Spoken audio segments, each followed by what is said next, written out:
tocou um rebu lá na Casa dos Urubus, que é o Supremo Tribunal, onde tem os 11 urubus tocando.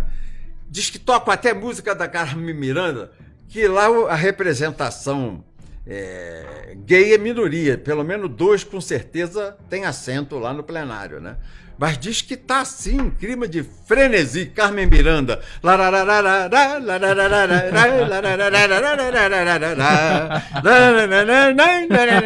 Diz que tá um frenesi. Eu venho e pem. Nunca vi um Supremo tão ruim. São os 11 piores ministros que aquela casa já teve. Deus me livre.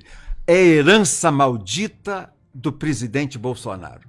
11 comunistas que ele herdou do PSDB, Tucano, e do seu Lula e da dona Dilma.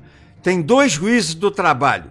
O juiz do trabalho é juiz meia boca. A justiça do trabalho, aos olhos da magistratura, é uma justiça de baixo clero, né? O cara da CLT tem acordo, não tem acordo, dá mais 10%, o senhor não vai dar mais 10%, então o senhor deposita e ele recorre. Quer dizer, é juiz de meia boca. Então, 2 juízes do trabalho e 9 advogados lobistas. Eu hoje botei no Twitter de manhã cedo, falando sobre a JBS, do Joerley Batista, aquela empresa campeã, que o Lula fez a campeã de corrupção do Brasil junto com o BNDES. Quem é que apresentou o seu Luiz Fachin ao Senado? Foi o Ricardo Saldi. Quem é o Ricardo Saldi?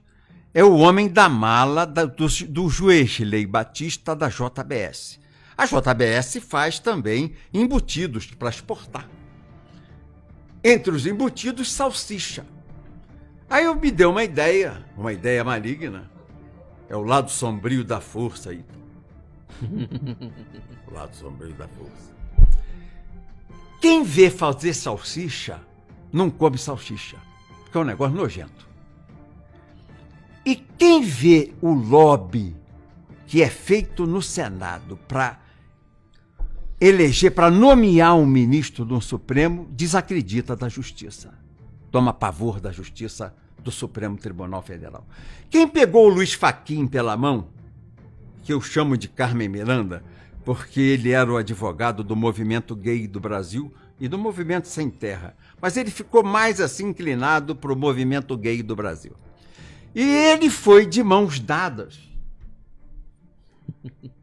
com Ricardo Saldi ao gabinete de todos os senadores da República fazendo lobby. Esse é o Fachin, aqui é o homem da JBS, é o homem do Joerley, o Saldi. E prometeu aos senadores mundos e fundos para aprovar o nome do Fachin. Muito mais fundos do que mundos, porque funciona assim o lobby para fazer ministro do Supremo Tribunal Federal. Não pode aquela casa continuar sendo poluída por advogados lobistas. Eu sinto muito. O Supremo tem que ser o último degrau da carreira da magistratura. O compromisso não pode ser com partido político, não pode ser com empreiteira, não pode ser com frigorífico, não pode ser com a Febraban, não pode ser com grandes e milionários escritórios. Advogado lobista, onde o filho advoga, a dona Vivi advoga, como é o nome da esposa do Toffoli, que também advoga, dá uma mesada a ele de 200 por mês? Ele deve ser o paludo, porque 200 por mês ele deve fazer gostoso pra raio, porra. Uma mesada dessa, Jesus do céu, Jesus Nazareno. Dona Vivi, quem é que já ouviu falar na Dona Vivi de Moraes como jurista? Ela é a campeã de sentenças milionárias favoráveis no Tribunal Superior Eleitoral, no STJ, no Superior Tribunal de Justiça e no Supremo Tribunal Federal. É a mulher do ministro Alexandre de Moraes. Ela é a longa-manos do nobre ministro nas causas que ele fatura com ela milionariamente. Ela é a longa-manos do lobby que o ministro faz criminosamente nos tribunais superiores de Brasília. E o sem vergonha do Santa Cruz, sem vergonha, que é do PT e preside a Ordem dos Advogados do Brasil, não toma uma atitude em defesa da classe dos advogados. Isso é uma baita concorrência desleal. Mas o safado do Santa Cruz, com o olho gordo, para ser nomeado no 5º Constitucional para o cargo de ministro do STJ, fecha o bico, deixa isso tudo acontecer, porque ele está doido para vir numa lista tríplice e ser ministro do STJ. Desgraçadamente é isso que acontece. Como é que resolve isso? Porque temos aí a PEC da Bengala, 75 anos. Não passa nada disso. Então assim, o cara vai ficar até os 75 anos, né? Já é fato isso, né? Vai sair agora o Celso de Mello, depois vai sair o Marco Aurélio Mello. E acho que vai ser mais um ou dois depois, se o Bolsonaro conseguir se eleger, se Deus quiser, vai se sair mais um ou dois. Mas até lá, Alexandre de Moraes, Toffoli, essa galera tá atacando o terror lá e vai ficar por um bom tempo. Eu acho São que jovens o Toffoli ainda. não vai resistir. É? Não. Resistir de que maneira? Pegaram o rabo dele preso dentro do cofre da Odebrecht e da OAS. Ele está na delação premiada. Mas o senhor acha que ele vai se render ou ele vai sofrer impeachment? Eu penso que ele vai renunciar. Ele vai ter que ter um mínimo de vergonha na cara e renunciar.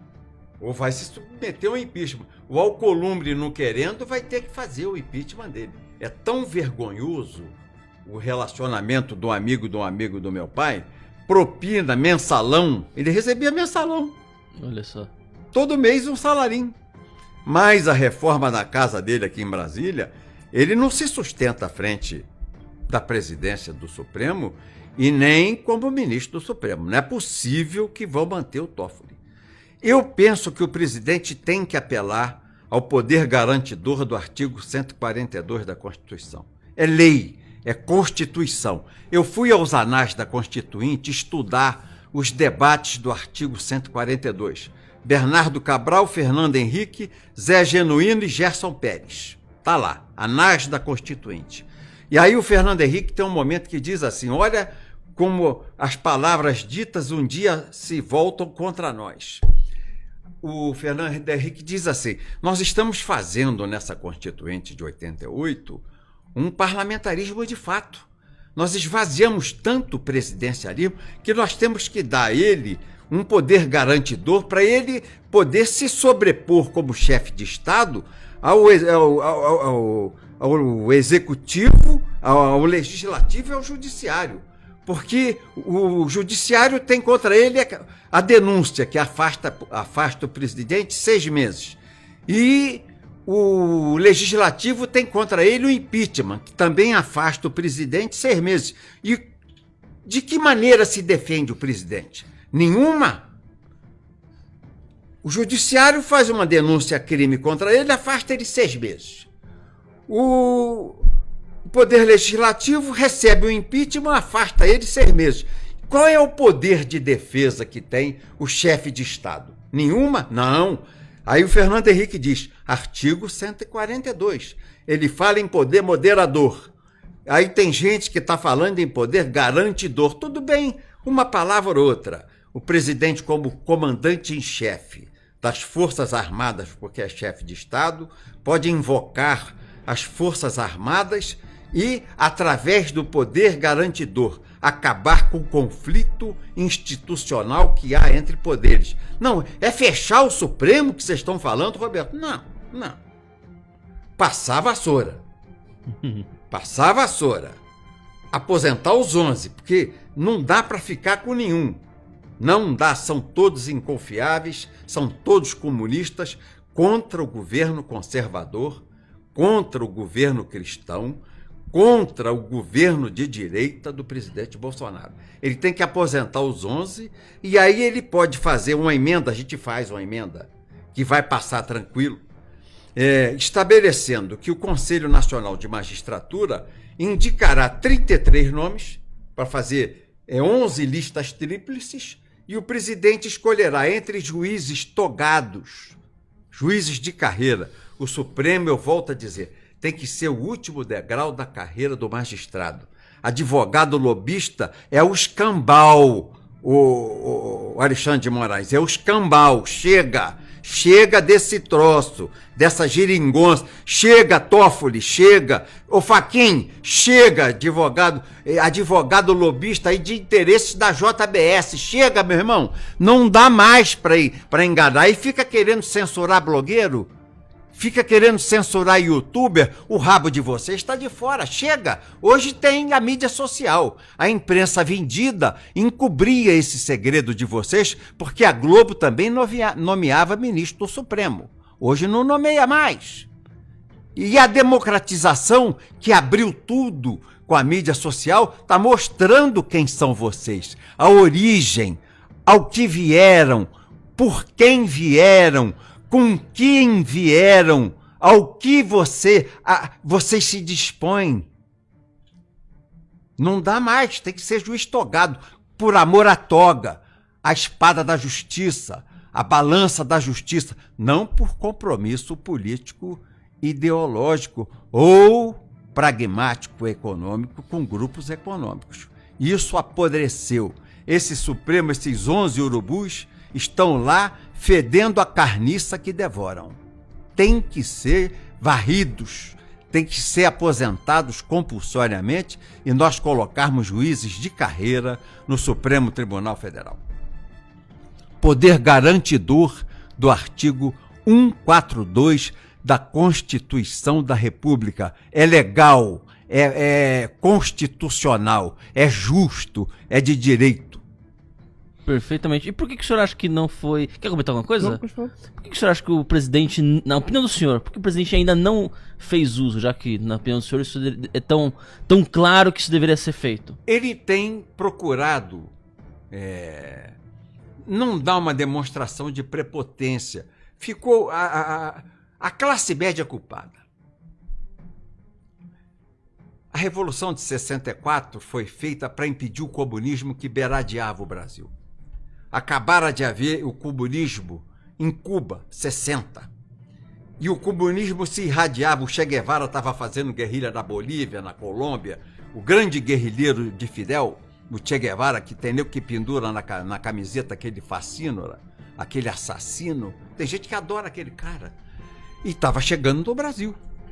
Grupo dos 11, o Brizola não foi lá treinar em Cuba para fazer o Grupo dos 11, os 11 comunistas por região para poder começar um movimento de guerrilha no Brasil? Brizola foi fazer o Grupo dos 11. Não são os 11 urubus, não.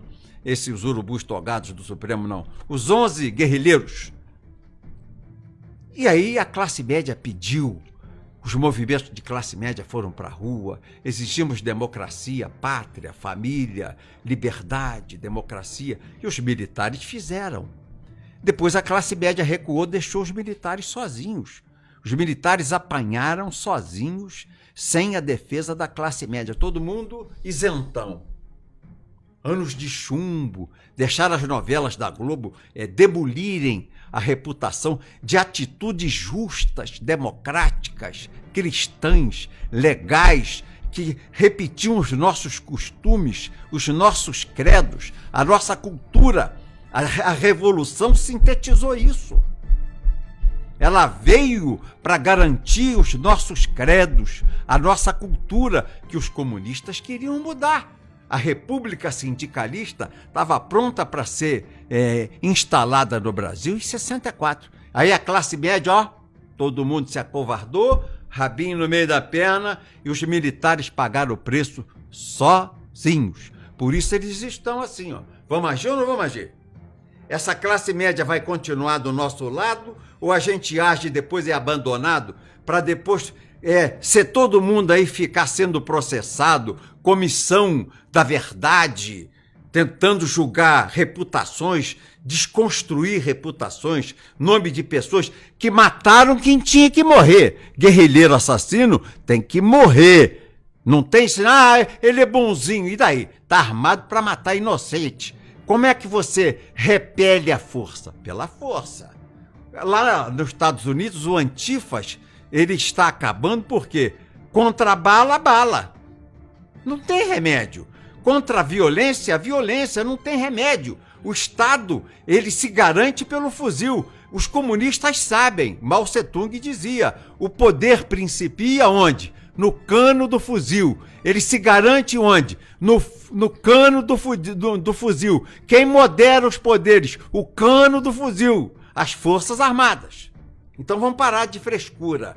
Quem morreu, morreu porque merecia morrer. Enfrentou as Forças Armadas, a cultura do Brasil, as tradições cristãs. Foi para a guerrilha, morreu. No combate morre. E aí os nossos heróis que enterraram os guerrilheiros, atiraram neles e mataram, foram chamados de criminosos. E a classe média ficou de rabo entre as pernas. Deixou os militares apanhando esse tempo todo. Então eles estão agindo com cautela. O Bolsonaro representa os militares. Cautela até o momento que não vai dar mais. E vai vir aí o 142, os direitos garantidos constitucionalmente na nossa Constituição, poder garantidor e moderador do Exército, da Marinha e da Aeronáutica. Está virando bagunça. Bagunça entre as instituições superiores de Brasília. Quem resolve? As Forças Armadas. Vou fazer uma pergunta para você. Quem é o presidente da Câmara? Rodrigo Maia. Quantos processos ele tem no Supremo? Estou perguntando para você. Quantos ele tem? 4. De quê? Lavagem de dinheiro e corrupção? Tá bom. Tem pena para mais de 20 anos. Ele é um Eduardo Cunha, presidente da Câmara, preso, cassado, afastado da presidência, tá certo?